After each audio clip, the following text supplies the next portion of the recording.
Joe Ruxton, founder of Ocean Generation. the producer and creator of A Plastic Ocean. It's a beautiful film about an ugly subject. The ocean is keeping us alive. I joined the BBC in '97 to work on the first Blue Planet series.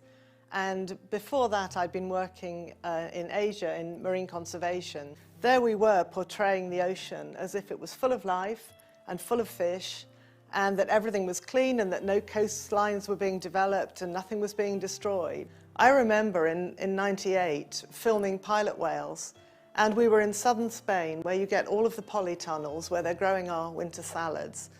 And it's very strong winds there, and these huge sheets of polythene were going into the water where we were filming, all around us, all around the whales. And I was saying, this is the story we need to cover. We need to show the other side. Imagine if we had got those stories into Blue Planet 1. That came out in 2001. The last 20 years, we could have known about the problem of plastic in the ocean. We could have been covering this. We're making 300 million tons of plastic a year. Half of that will only be used once.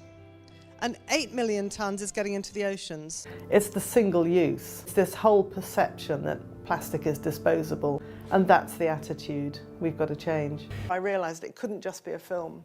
We had to have the legacy of the film, and that's why Ocean Generation started, so that we could work with our outreach programmes and our global movement.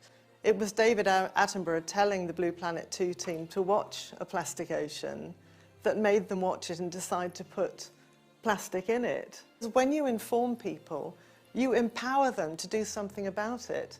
You know, you have a choice, but if you don't know, how on earth can you care about it? And that's what A Plastic Ocean did. It showed that people were hungry for information. I never realised when I started that there was this potential link to human health, and that science emerged during the time that we were filming.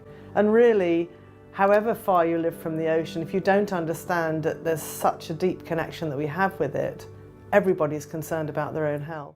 More than half of our oxygen comes from the ocean, and it absorbs at least half of the carbon dioxide we produce. The ocean is keeping us alive. Just growing up knowing that fact, we would have a lot more respect for it.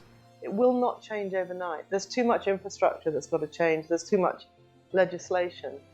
And I accept that it will get worse before it gets better. But I think it will change. What people need to realise is the impact that each of us has. We have to start valuing what we've got. You have to consider the end of life of what you're buying, the end of use.